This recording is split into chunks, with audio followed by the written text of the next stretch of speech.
أعوذ بالله من الشيطان الرجيم بسم الله الرحمن الرحيم সূরা আলে ইমরান তারতিবিন নুজুল তারবিন ওয়াল মুস্তাহাব নাজিলের ধারাবাহিকতায় এটা এটা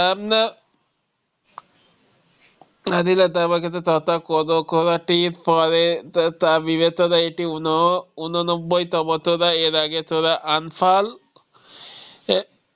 এবং পরে সূরা আহজাব নাজিল হয়েছে। বর্তমানে কোরআন মাজিদের এটি তৃতীয় সূরা। এর আগে সূরা বাকারা এবং পরে সূরা নিসা। এটা তৃতীয় হিজরিতে নাজিল হয়েছে।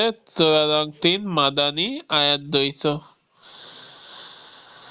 নামের অর্থ আলে ইমরান মানে ইমরান, ইমরানের পরিবার। মারিয়াম, ঈসা এবং ইয়াহিয়া আলাইহিসসালাম ছিলেন ইমরানের পরিবারের সদস্য। এ সূরায় বেশিরভাগ আয়াত ইমরানের পরিবারের আলোচনার জায়গা পেয়েছে। ইমরান ও হিদায়াতের পথে এ পরিবার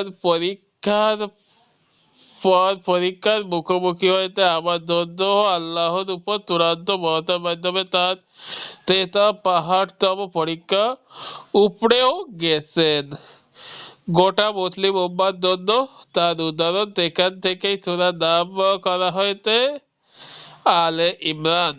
মেজর থিম: মারিয়াম ও ঈসা আলাইহিসসালামের ঘটনায় ইহুদদের যুদ্ধে পর্যালোচনা ও শিক্ষা, ইহুদি ও খ্রিস্টান সঙ্গে ডিবেট ও মুসলিমদের ঐক্যবদ্ধ থাকার নির্দেশ, আল্লাহর পথে খরচ করতে উৎসাহ, পরকালের প্রস্তুতি ও দুনিয়ার বাস্তবতা।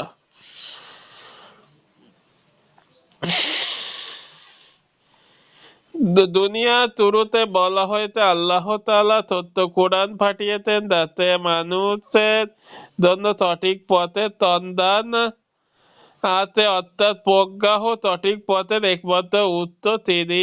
আর সূরা শেষে এতে ফোকাসটা ঈমানদারের উপর দেওয়া হয়েছে। বলা হয়েছে ঈমানের উপর অটল থাকা আর ধৈর্য ও নামাজের মাধ্যমে সাহায্য চাইবার কথা। তার মানে সূরার শুরু ও শেষ দিকেই একটা চক্রের মতো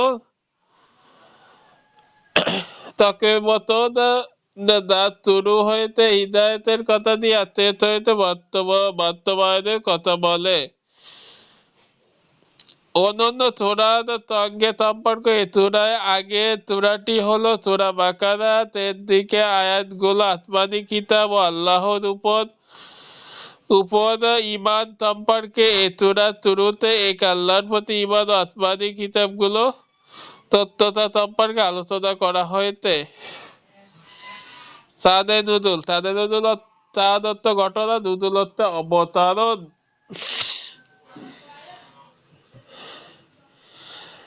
এর আগে ঈমানদারদের বারবার মনে করিয়ে দেওয়া হয়েছে তোমরা সত্যিকার মুমিন কিনা তা অবশ্যই পরখ করে দেখা হবে, তাই পরীক্ষার জন্য তৈরি থেকো। এবার সত্যি একের পর এক পরীক্ষা মুমিনদের ঘিরে ধরতে লাগলো। সুযোগ বুঝে বিশ্বাসঘাতক হয়ে উঠল ও মদিনার ইহুদীয় গোত্রগুলো দেদারতে একের পর এক চুক্তি ভাঙতে আবার গোপনে মক্কার মুশরিকদের সঙ্গেও হাত মেলাচ্ছে। পরিস্থিতি যখন এই নবীটি তখন ইহুদীদের গোত্র বনু কানুমকে মদিনা থেকে উৎখাত করতে বাধ্য হলেন। এই ঘটনার বাকি ইহুদীরা খেপে গেল। এমনিতেই বদর যুদ্ধে হেরে গিয়ে মক্কার মুশরিকেরা ক্রোধে আগুনে ফুঁপাচ্ছে, আর সেই আগুনে ঘি ঢালতে মদিনার ইহুদীরা। তার ফলে বদর যুদ্ধে 1 বছর পেরোতে না পেরোতে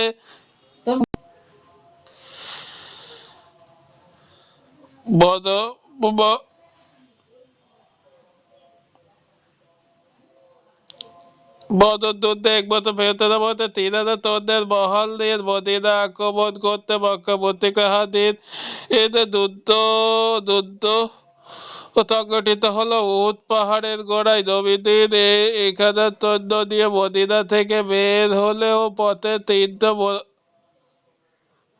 মুনাফিক কেড়ে পড়ে বাকি তাত্ত্বদের মধ্যে ছিল কিছু দুর্বল ইমানের কাহিনী ইমানের এর অধিকারী উহুদ পাহাড়ের গোড়ায় নবীজি এখানে তৈন্য দিয়ে মদিনা থেকে বের হলে পথে তিনটা মুনাফিক কেটে পড়ে। বাকি চারজনের মতো ছিল দুর্বল ও ইমানের অধিকারী। নানা বিশৃঙ্খলায় যুদ্ধে মুসলিমদের উপর বিপর্যয় নেমে এলো। এর পেছনে মুনাফিকদের ষড়যন্ত্রের দায় ছিল কে যেমন তথ্য তেমনি তথ্য দে মুমিনদের দেরও কিছু দুর্বলতা ছিল। আর এটাও ঠিক যে মাত্র তৈরি হওয়া একটি বাহিনী তাদের সাময়িক প্রশিক্ষণও নেই বললেই চলে। তাদের একটু একটু ভুল ভ্রান্তি হওয়াটাই স্বাভাবিক। এ বিপর্যয়ের কারণে মুসলিমরা তখন চিন্তিত। আল্লাহ তখন নাজিল করলেন সূরা আলে ইমরান। উহুদ যুদ্ধ দিয়ে তিনি চুল তেরা বিশ্লেষণ করলেন, ধরিয়ে দিলেন মুমিনদের ভুলগুলো আর জানিয়ে দিলেন বিদায় সুসংবাদ। সেগমেন্ট মজবুত ইমান পরীক্ষা আসমানি সাহায্য বিদায়। পয়লা অংশ আল্লাহ মুমিনদের বিশ্বাসকে পাকাপোক্ত করেতেন। আল্লাহ একাত্মবাদের ঘোষণাকে উত্তকিত করেতেন। পরীক্ষা, এবার পরীক্ষার পালা। খাঁটি ইমানের বৈশিষ্ট্য হলো যে সে পরীক্ষার মুখোমুখি হবে। উহুদ যুদ্ধে বিপর্যয়ে পড়া পরীক্ষার বড় উদাহরণ। এতে আল্লাহ মুমিনদের বিদায় ও সুখবর দিয়েছেন। ইমানের উপর অটল থাকলে আল্লাহ সাহায্য আসবেই। আল্লাহ ও মুমিনদের বিদায় সুখবর দিয়েছেন এবং ইমানের উপর অটল থাকলে আল্লাহ সাহায্য আসবেই। ফজিলত, নবী সাল্লাল্লাহু আলাইহি ওয়াসাল্লাম বলেছেন তোমরা কুরআন পড়ো, কারণ তা কিয়ামতের দিন কুরআন পাঠকারীর জন্য সুপারিশকারী হিসেবে হাজির হবে। তোমরা উজ্জ্বল সূরা দুটো পড়ো, সূরা বাকারা ও সূরা আলে ইমরান, কেননা কিয়ামতের দিন এ দুটা সূরা মেঘের মতো তোমরা ছায়ার মতো অথবা সারি সারি বাঁধা দুই ঝাঁক পাখির মতো হাজির হয়ে এ দুটো সূরা পাঠকারীর পক্ষে যুক্তি হাজির করবে। এটা মুসলিম শরীফের একটি হাদিস। রাসূল সাল্লাল্লাহু আলাইহি ওয়াসাল্লাম বলেছেন, যে ব্যক্তি কোরআনে প্রথম 4টি সূরা আঁকড়ে ধরে সে জ্ঞানী। কজ অফ ইফেক্ট, একজন মা তার চরিত্রকে যত বেশি শুদ্ধ পবিত্র রাখবে তার সন্তানের জন্ম দেবার সম্ভাবনা একজন মা তার চরিত্রকে যত বেশি শুদ্ধ ও পবিত্র রাখবে তার নেক সন্তান জন্ম দেবার সম্ভাবনা তত বেড়ে যাবে। উদাহরণ মারিয়াম আলাইহিস সালাম। গতিপথ।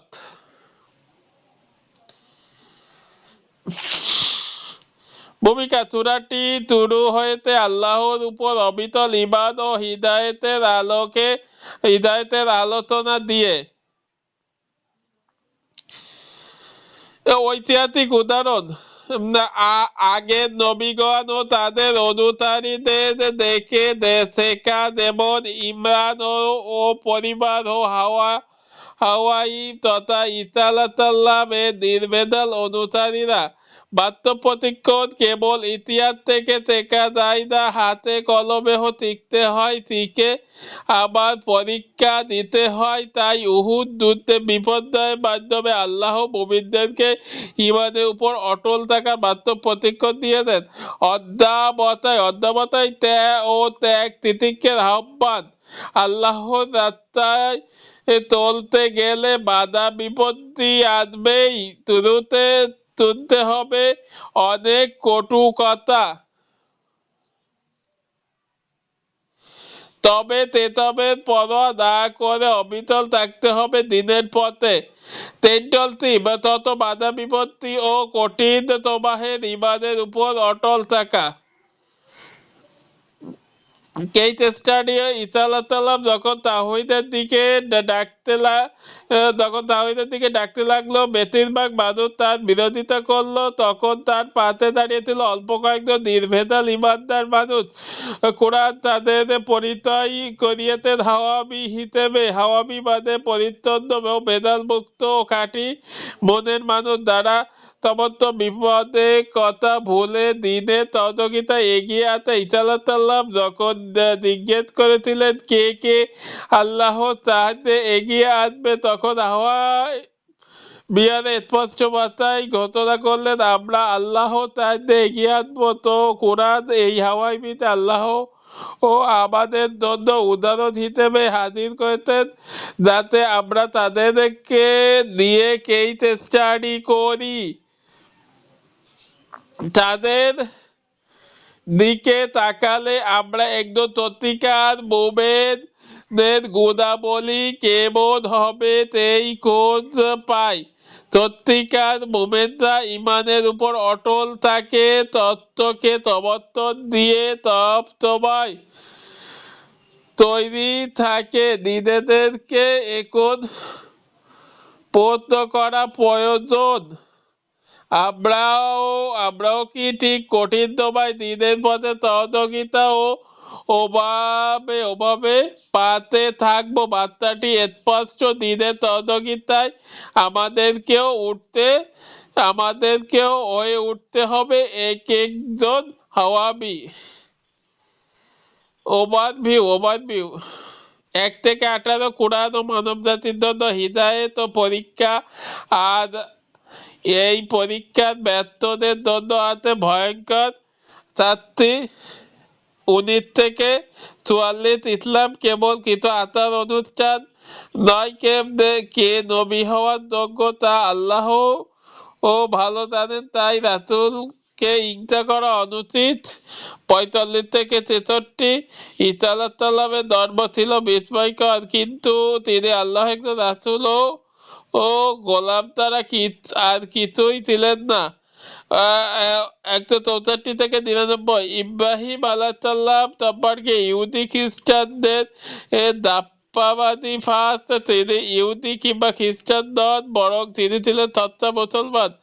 100 থেকে 120 অতীত জাতিগুলোর মতো অবাধ্য হলে পেতে হবে ভয়ানক শাস্তি। 3টি গুণের কারণে মুসলিম উম্মাহ পেয়েছেন শ্রেষ্ঠত্ব। 121 থেকে 138 উহুদ যুদ্ধে প্রস্তুতি, মুনাফিকদের বিশৃঙ্খলা। 139 থেকে 158 যুদ্ধে পরাজয় এলে হতাশ নয়, বরং শিক্ষা গ্রহণ করা প্রয়োজন। এছাড়াও কাফিরদের কথায় পাত্তা না দেওয়া। 159 থেকে 164 সামষ্টিক কাজের আগে পরামর্শ করে নিতে হবে আর ভরসা করতে হবে আল্লাহর উপর। 165 থেকে 186 ইহুদের মাধ্যমে আল্লাহ মুনাফিকদের মুখোশ খুলেছেন, তাদের এর ক্ষেত্রে কৃপণতা করা যাবে না, জানমালের পরীক্ষা দিতেই হবে। 183 থেকে 200 বুদ্ধিমানেরা আল্লাহ একাত্মবাদ দিয়ে কোনো সন্দেহে ভোগে না, তাদের জন্য আছে জান্নাত আর কাফিরদের জন্য আগুন। রিফ্লেকশন। এছাড়াই অনেকগুলো আয়াতে মারিয়াম আলাইহিসসালামের আলোচনা জায়গা পেয়েছে। মারিয়াম আলাইহিসসালাম যখন মায়ের পেটে, তখন তার মা দোয়া করে, তার মা মানে মারিয়াম আলাইহিসসালামের মা ইমরানের স্ত্রী দোয়া করেছিলেন, রব আমার পেটে যে সন্তান আছে তাকে তোমার জন্য পুরোপুরি উৎসর্গ করলাম। করার সিদ্ধান্ত নিয়েছিলেন, আমার পক্ষ থেকে তাকে কবুল করো, তুমি তো সব শোনো দাদা। এরপর মারিয়াম আলাইহিসসালাম যখন জন্ম নিলেন, মায়ের দোয়া প্রেক্ষাপটে আল্লাহ ও তাকে কবুল করলেন আর তাহার দেখভালের দায়িত্ব দিলেন জাকারিয়া আলাইহিসসালামকে। পরবর্তী সময় মারিয়ামের গর্ভে জন্ম দেয়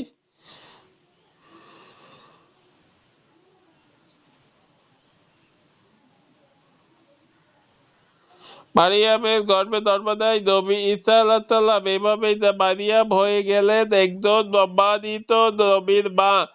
পুরো ঘটনার শুরুতেই যেটা নজরে পড়ে তা হলো খাঁটি দিয়া সুবহানাল্লাহ। দুনিয়াত কজন ভাই মারিয়াম আলাইহিসসালামের মায়ের মতো চিন্তা করতে পারেন?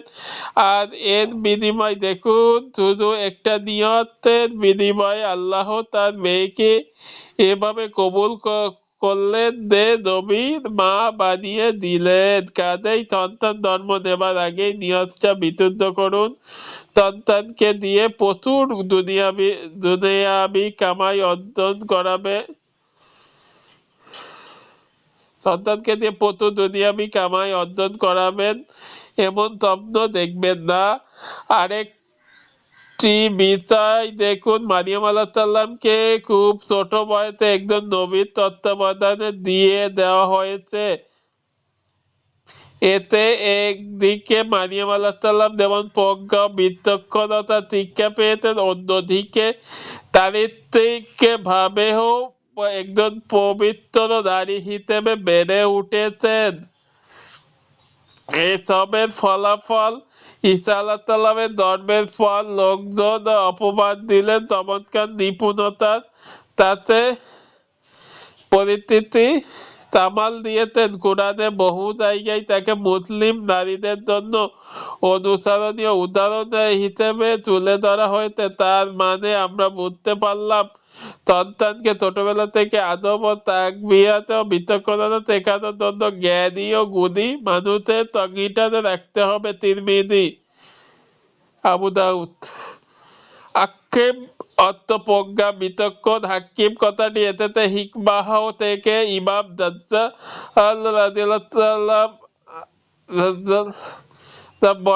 বলেন ঘোড়ার লাগামকে বলা হয় হিকমাহ। কেননা ঘোড়ার লাগাম ঘোড়াকে বেপরোয়া ছোট থেকে বাধা দেয়, ঘোড়ার গতিকে নিয়ন্ত্রণের ভিতরে রাখে, ঘোড়ার দিকে ব্যর্থ হওয়া থেকে রক্ষা করে। এর ফলে ঘোড়া তার মালিকের কাঙ্ক্ষিত গন্তব্যে ঠিকঠাক পৌঁছাতে পারে। সেখান থেকেই হাকিম শব্দটি অর্থ ও দিদি হিকমা ও প্রজ্ঞার সাথে বৃত্ত পরিচালনা করে।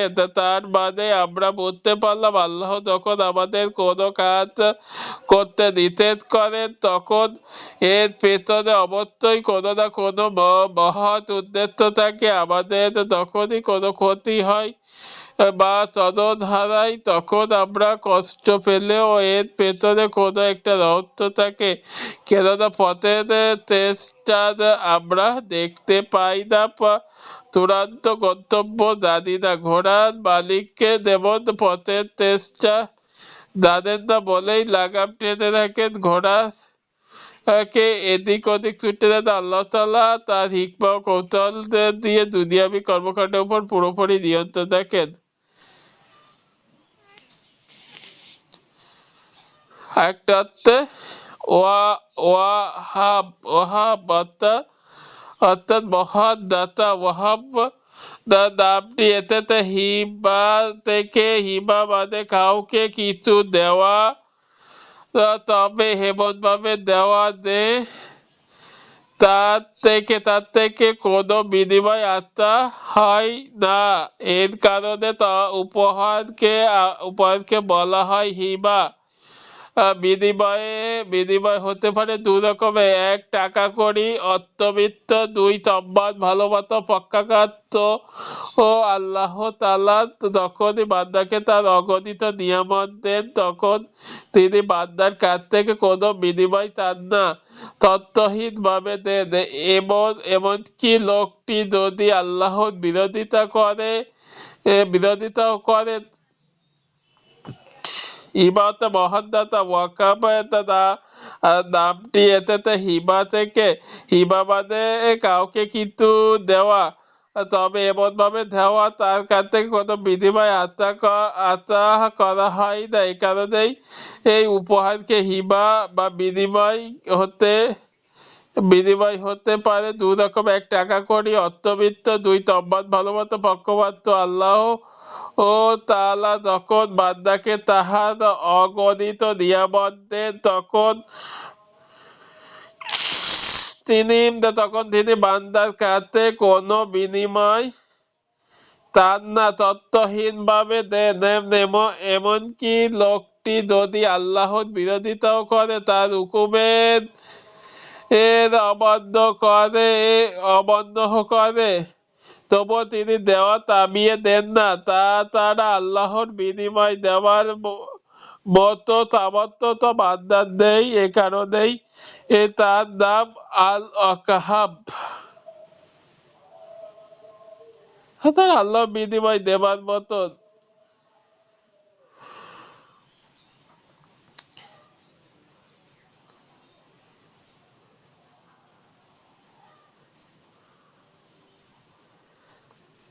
এখানে চলো তোরা আল ইমরান, এরপর তোরা দিতা পরবর্তীতে দেখার আমন্ত্রণ। ধন্যবাদ।